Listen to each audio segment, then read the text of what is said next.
And we will go on to next case, the live case from Apollo Health City, Hyderabad, and by Dr. P.C. Rath and Dr. Manoj Agarwal. And I would like to welcome chairpersons of the session, Dr. M. Srinivas Rao, Dr. Sunil Kapoor, Dr. Shivakumar, Dr. Sudhir Koganti, and the other panelists, Dr. G. Suryaprakash, Dr. Nirmal Kumar, Dr. T.N.C. Padmanabhan, Dr. Bharati, Dr. B.R.J. Kannan. Hello. Sir, Hello. we are able to hear you, sir. Okay, thank you very much. Good evening to all of you. Thank you, Dr. Srinivas Kumar, for arranging very exciting meeting, TCT Southeast Asia, in this difficult time, and with an innovative idea of organizing this in PVR theaters. This is very truly innovative, and congratulations, I congratulate Dr. Srinivas Kumar. And for this case, I have with me Manoj and Dr. Basra Kiran, and the case will be presented by Dr. Rupas, and he is the fellow interventional cardio FNB first year. Dr. Pradeep, a junior consultant, is there. A technician, Srinivas, and sister is there. So we have kept a very interesting case, very complex case, multivessel angioplasty for you. I'll ask Dr. Rupas to present the case. Yeah, our patient is a 72-year-old gentleman who had an known hypothyroidism for the last 15 years. In 2017, he presented to us with ST elevated MI anterior wall, and he underwent primary angioplasty to mid LAD using an 2.5 into 18 millimeter Science Alpine stent. During discharge, he has moderate LV systolic dysfunction, which progressively improved and it became normal. He was asymptomatic for the last 3 years. Now, for the last 1 month, he has developed typical chest pain, which was intermittent. He also developed breathlessness, which was NOHA class 2. When he presented to us, ECG revealed a normal sinus rhythm with normal axis with poor progression of R wave. Echo doesn't reveal any regional wall motion abnormality. There was good LV systolic function. 3 days back, he underwent coronary angiogram. The coronary angiogram revealed the pattern 3 ISR of the mid LAD stent, and there is a proximal 70% LCX stenosis, and OM osteoproximal there is a 70% disease. The RCA showed osteoproximal 70 to 80% stenosis, mid 70% stenosis, and the crux is deceased with the PDA showing a significant disease of about 70 to 80%. So he was given the option of CABG in view of his index score being 32 and index 2 being 9.3% mortality over the 4 years for CABG versus 15.1% for PCI. But he denied surgery. That's why here we have proceeded with the option of multivessel PCI. Can you show the film, please? Yeah. Yeah. Yeah. This is the right. This is the right you are showing. Yes. Okay. So this is a very critical osteal block of the right. Mid part there is 70 to 80% block, and distal PDA is totally occluded, almost 99%. Just yeah. So this is we dilated with balloon 2.5 2 millimeter balloon initially. Opened that PDA, and they went ahead and first stented the PDA. Go ahead, please. Then we, that is, that PDA we stented, and then this is 2.25 by 15. Then we did the intravascular ultrasound for the osteal and mid lesion, that we can show it to you. This we used a Philips SD catheter, and show the intravascular ultrasound. Can you see the ultrasound? Yeah, just here. Can you focus? This is the, can you see it now? Yeah, from distal we are coming to the proximal. Just show the mid part.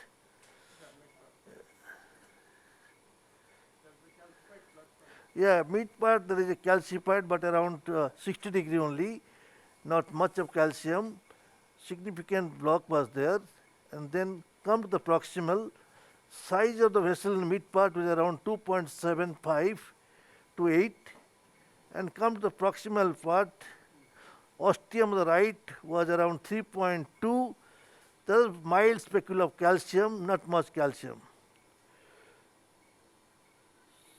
So we decided to stent the middle part first with using a 2.75 by 12 stent, and proximally by using a 3 in 15 stent. Okay, that is the result. Then we check the intravascular ultrasound again, and show the intravascular ultrasound again. So the proximal part.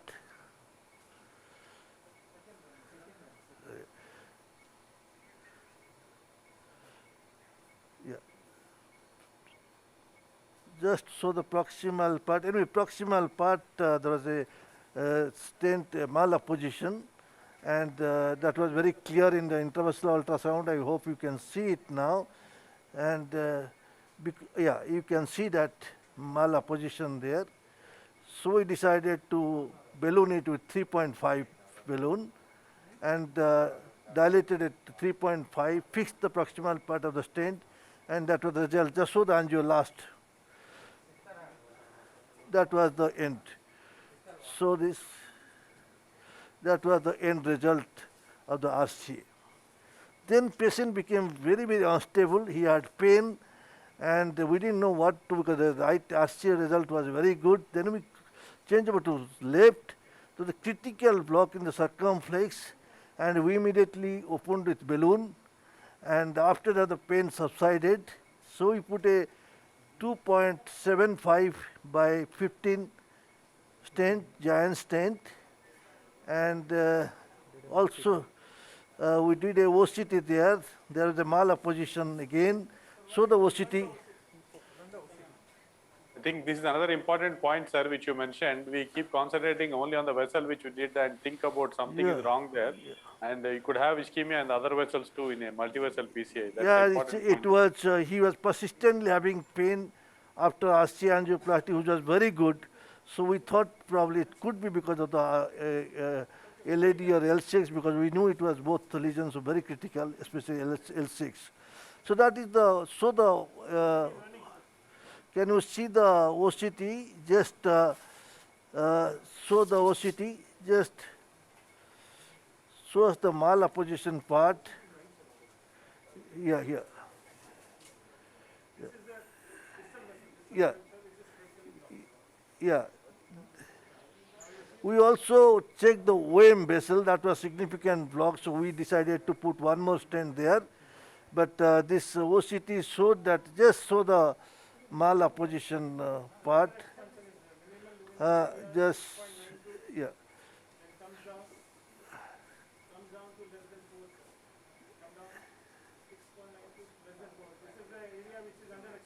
This area, yeah. This is, you can see that area is under expanded. What is the area there? 3.2.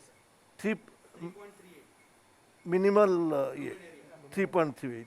So we decided to use a 3 balloon, 312 balloon, and expanded it further. And we also used one more stent in the OM. And after that, that is the result. And we have the OCT now. We can. This is the. So 2.515 stent distally in the OM, proximally 2.75 15, both giant stent, and this is the result. We'll check the final result now. Check the. Rath sir, we are fortunate to have Dr. Patrick sir has also joined us here. And welcome, sir. Welcome. And welcome my other friend, Dr. Sharmila, and other colleagues for the next session. We are running slightly behind the schedule, sir. We request you to bear with us. We'll start it in about 10-15 minutes. Any comments, Dr. Saris? Though you have joined now, we are discussing a multivessel PCI. Initially, sir showed right coronary. Now we're tackling the left circumflex. Go ahead, sir. Okay. Come, Manoj.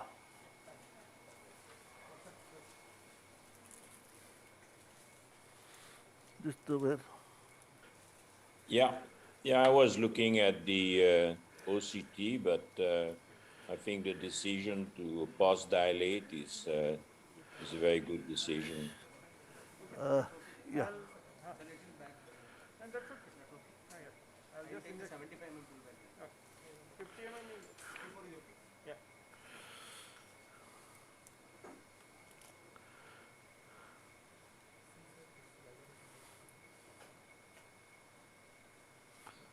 Put it occlude nicely. No, little more. I think for sake of others, sir has used IVUS in the right coronary artery because osteal was an issue. Still, I think in osteal critical stenosis, we tend to use IVUS more. And because of live case, the patient gets the luxury of using both imaging modalities. And obviously, this is a critical disease where the osteum is not involved, where stent expansion and endothelialization needs to be seen. I think that's where OCT scores showing better pictures. That's how on the left side he has taken the OCT. They're acquiring pictures. You post dilated, sir, again after this? Yeah, we post dilated. This is the final result. We'll check it if the malapposition is persist or the stent is well apposed. We'll see it now. The right, it was osteal. Osteal also lesion, you can use OCT. There's a technique you just inject. Guideliner under telescope catheters are being described, but still I think many people prefer seeing osteal.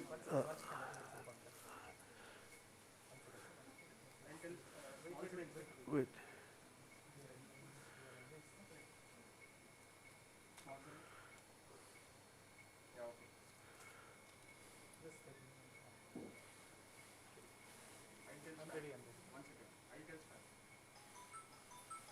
The present OCT catheter has improved compared to what it was before. Previously, to load it also was a challenge. Now there is a definite demarcation done with the lens catheter as well as the distal tip, and imaging is comparatively much easier with OCT. But for some calcific lesions where it tends to get stuck. But by and large, acquisition of images have improved with OCT compared to what it was before. The more advanced catheter, I think, is not available yet, but even the present generation one is good compared to what it was before. In the live cases, it used to be challenged to thread the OCT catheter itself before. Still, there is some gap there, sir. Go ahead. This is the where proximally in the proximal part. Okay. So the whole. Can you see this malapposition in proximal part of the stent? Okay, we dilated with 312, still it is there. So the OM is well opposed, I think, yeah. OM is well opposed. Main circumflex, so the proximal part of the male, proximal stent, that proximal part, yeah, that is the place, I think. You need a 3 with a 3.25. The other important point which you need to see is the edges, whether there's no edge dissections, especially. Yeah, just show the edge dissection, show the edge. There is no edge dissection, so the proximal part. For sake of everybody, yeah, just show the proximal part because that's a very important thing to, when you are doing imaging, most important thing is to see there is no complications. Edge dissection is very important. And there was a thrombus also in circumflex lesion that was. Distally, it's all right. So only proximal there is some thrombus because unstable lesion. He was having recurrent pain for last few days, and I think you give us a 3 millimeter balloon, short balloon. 3.8 or 3.8 you can take. Give it. Did we measure the size on OCT, sir? The vessel size? It was OCT size of the vessel, just check it. We measured last time, but recheck it again.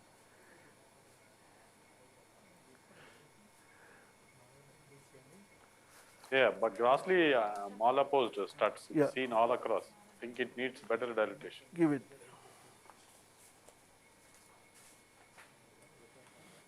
You're giving, no? Yes, sir. Give it. Dr. Patrick, how much malopposition, how much gap you're okay leaving it? And people say various cutoffs.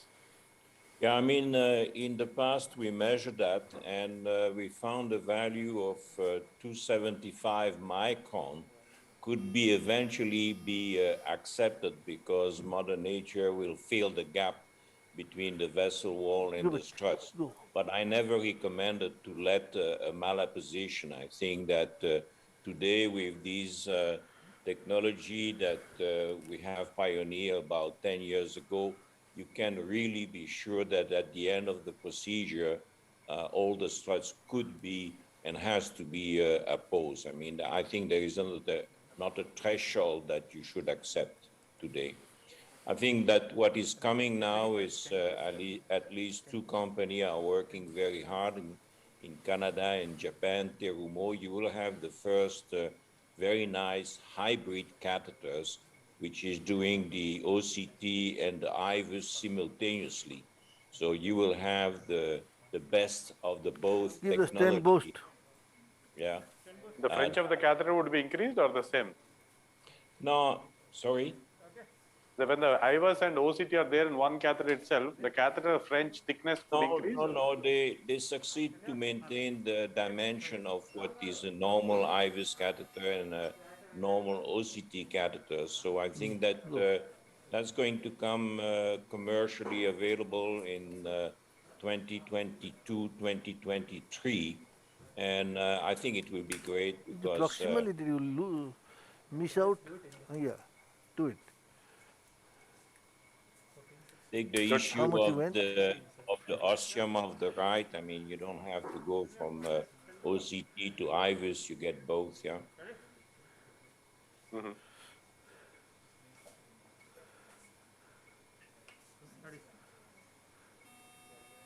Go. Not the prox. Go just inside, yeah.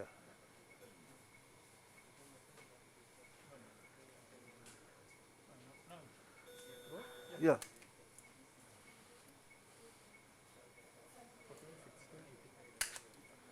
Okay, we went up to 18.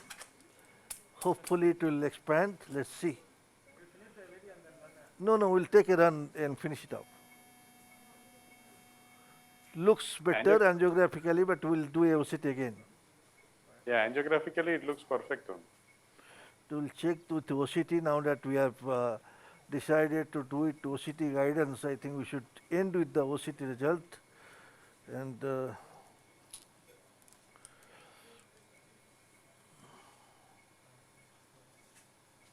So in many trial now for three-vessel disease, you see the use of OCT, but sometimes we have to temper the enthusiasm of the operator because, you know, some of these three-vessel disease do not have a perfect kidney function. So you have to be sure that when you do your OCT is really to appreciate the last dilatation. Otherwise, it could be detrimental for the patient in terms of kidney yeah, function. mostly instead of pre to do it the optimal, at the end of the procedure, do a OCT to see that the stent apposition is perfect or not, if there any complaint. I think that way you can minimize the contrast. Yeah, other policy we adopt, sir, is just don't take immediate contrast injection because anyway you'll be taking with OCT. So again, you can avoid one more contrast prior to the OCT catheter and just put an OCT and then acquire both OCT as well as you get a contrast picture with that. So we tend to sometimes save some contrast this way also. This patient's kidney function is absolutely normal. Creatinine is 0.9. So we are liberal in using contrast in this case. So, but Sir, what is the further plan? Now you do image with OCT and check this all right. Then what is the go plan? for the LAD. Yeah. LAD has a very critical block, instant restenosis, long lesion, and that will dilate and stent, and then with image guidance, we'll do that. We gave an option because we had to use multiple stents and triple vessel disease. We gave the option for surgery, but he was not willing. He told, no, will not. I'll prefer to have angioplasty again. When he comes to Rath, he doesn't want surgery No, anyway. no, He comes that like is prepared. not the issue. No, generally patients are referred and they come to you Yeah, to that's avoid it. surgery. But I gave them the option to go to surgery. Yeah. This case, especially in this case, because he had multiple blocks everywhere. Sir, I Now, think once you image this, if you permit us, we'll go for 1 or 2 lectures and come back yes, once. yes, we'll do that. We'll just image this one and Yeah, then this is okay. We'll give yeah, you then this we go LCX. for the LAD and show you the result end. Yeah. Okay, if you want, you can go. We'll finish the imaging and show it to you also. Now, Yeah, LCX we'll see and then we'll leave you to work in peace. Then we'll go with lectures and come back after everything is just done. see. Okay, just. So I think we have to take one more catheter here. The catheter is OCT catheter is not going. So now just it's bending there. Just show me, give me. Just Sometimes it gets kinked, I think. yeah, we have.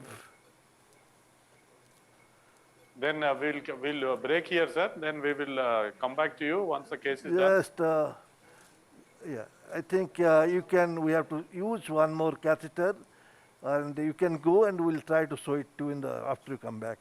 In the meantime, sir. we'll do Thank the LAD you. also. Thank you very much. Yeah, thank you. You've already shown great RCA vessel, how it is tackled, and LCX OM to tackle, and then further in LAD diagonal will be tackled. Dr. Rath, we are able to see you. Srinivas, I left you with a unexpanded circumflex stent. We took a 2.75 NC balloon and dilated that. You see the picture there. Then we did the OCT, and can you show the picture OCT? OCT picture.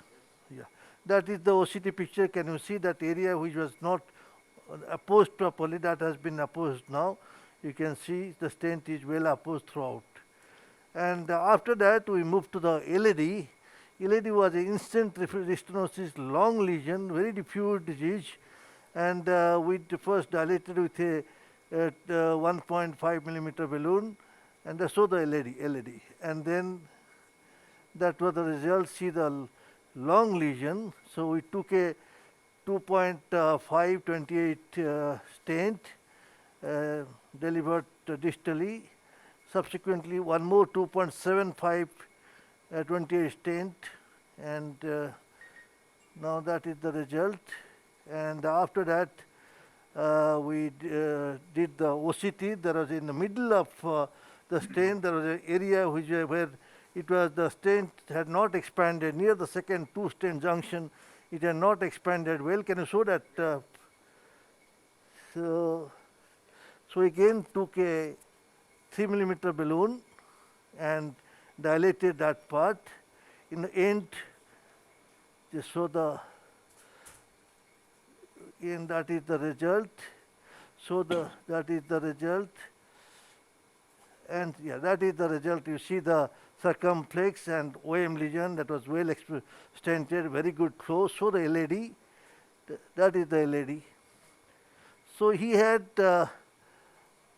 critical block, 3 places in RCA, 2 places in circumflex and long lesion in LAD, which we stented. We used totally 7 stents, thanks to Abbott's. They gave it, and we used imaging by Abbott's and OCT and by Philips intravascular ultrasound. And the result looks to be multivessel angioplasty with multiple stents, but the end result looks to be very satisfactory. We had to use between these in between alternately between OCT and in intravascular ultrasound because of 2 reasons. One is osteal lesion, and second thing is we didn't want to use so much contrast because ejection fraction was around 45%. So in the end, we finished with this result. Thank you very much. Thank you, sir, for a great demonstration. Wonderful work of Dr. Rath. I mean, I think that's a beautiful demonstration of the capabilities of doing this micromanometric work. I mean, it's micrometric. I mean, and I'm sure that that kind of work is competing with the best of the surgeon can do. I'm convinced about that, yeah.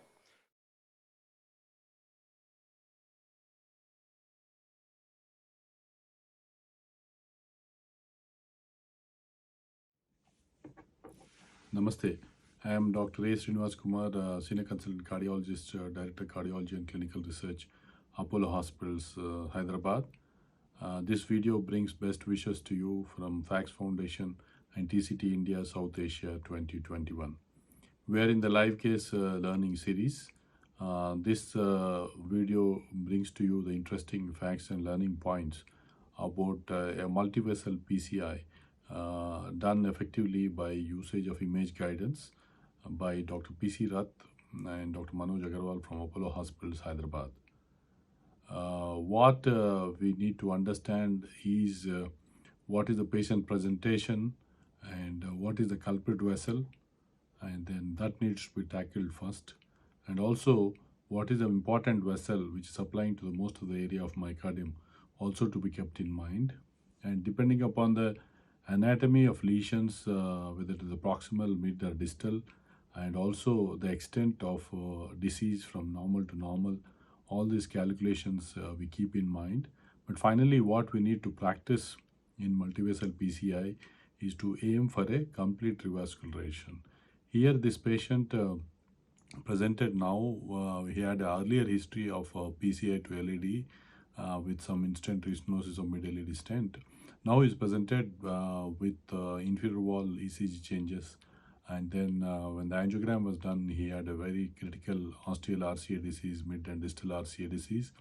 He also has disease in LCX and OM and proximal and mid-LED disease. But out of the three, the culprit vessel was thought to be RCA, and that's how it was planned to do RCA PCA first, as the ostium of the RCA was involved after the initial predilatations with the smaller balloons. Then intravascular ultrasound imaging was used, and that's how the size of appropriate size of stents for distal mid RCA and the proximal RCA was taken. As the osteal RCA involvement was there, intravascular ultrasound was preferred over OCT, though there are some techniques described for OCT guidance even in osteal RCA disease. But by and large, IVUS is preferable over OCT for osteal RCA. Initially, after the stent implantation was done with 3 mm stent, there was some malapposition in the osteal RCA in the IVUS imaging, and that was effectively post-dilated and opposed by a bigger sized balloon dilatation later. After the final inflation in the osteal RCA, patient did develop some chest pain and hemodynamic instability. That is again to caution all of us that we need to also keep the lesions in other vessels which are not tackled till then. And the LCX, which had a critical disease, had a development of little thrombus, and that's how the patient started having pain again. The patient was immediately taken for the left side vessel PCIs also, and LCX and OMs were wired. And then after initial predilatation and assessment with the OCT, the vessel size was calculated, and the distally the 2.5 vessels were taken, the approximately 2.75 stent, again which was post-dilated with a bigger sized 3 mm balloon, depending upon the malapposition parameters which were checked. This case was moderated by none other than Patrick Serras also, who was instrumental in development of the OCT technology. And then when opinion was asked about him regarding what is the acceptable malapposition limits in today's era, he said a decade back probably we used 275 microns as probably acceptable limit, where Mother Nature could fill the gap in between. But he felt in today's era of OPCI and accurate imaging, we should actually try to aim not to have any malapposition if possible by optimal balloon dilatations with a bigger size balloon, and importance of more of under expansion being creating more trouble was highlighted rather than minimal malappositions, and minimal of at least we should aim for expansion limits of more than 80%, and maybe in between 10 to 20% under expansion could be acceptable, but we should always aim to get a real 100% expansion in the stents all across compared to proximal and distal aspects. These minute details of expansion and then again malapposition were very clearly highlighted in this live case. And other important aspect which we need to keep in mind, especially at the edges, and again thinner vessels like distal OM, things like that, were also to look carefully for the evidence of dissections, distally especially, and to rule out any significant dissections which would cause trouble was also effectively shown well, where the absence of dissections was clearly demonstrated by OCT imaging. Then finally, they went on to tackle the LED lesions. The mid LED stented, which narrowed stent, was dilated again, and then distally longer stent was taken because the lesion was longer. Then the proximally again, it was another stent was taken to oppose the lesions well. And finally, OCT guidance showed good opposition and good expansion, and final areas achieved were quite good. And this was effectively again shown after the LED stents. In between, then OCT catheters, sometimes in calcific lesions and tortuosities, there could be some kinking, and that's how the another OCT catheter had to be taken for proper imaging in the later half of the case. So that's how finally, with the availability of technology, both imaging by IVUS and OCT, this patient got the best results comparable to surgery. And Dr. Patrick Seres finally at the end congratulated the team, and he said now he became more and more confident that we are doing the right things to patients with such meticulously earned results with OPC and OPCI methods of IVUS and OCT guidance. And he said there is a patients who do well, like CAPG in the long-term follow-up. Dr. Patrick Seres also brought out another interesting fact which is likely to come in 22-23 years, where a catheter, hybrid catheter, which has the capabilities of both OCT and IVUS, is about to be launched, and the companies are working on it in both Japan and UK. And when this catheter comes, he felt that probably distally, where the stents have to be seen, you could see with OCT, and the proximal osteal positions and all could be checked with the intravascular ultrasound. And when inquired whether such catheters would be more thicker, he said that similar French catheters, as of what is available in OCT and IVUS, are also the hybrid catheter also is of same French and could go in the 6 French catheters, and hope we will be able to have that hybrid catheter live demonstrations in coming TCTs. With this, now I hope all of you have enjoyed this live case and learned a lot of things in the multi-vessel PCI and the approach of it, how to tackle it, and how to image the osteums with IVUS, and then probably throughout the extents of stents, avoiding dissections and under expansion malposition with OCT. Thank you. Yours, Dr. A. Srinivas Kumar. Thank you.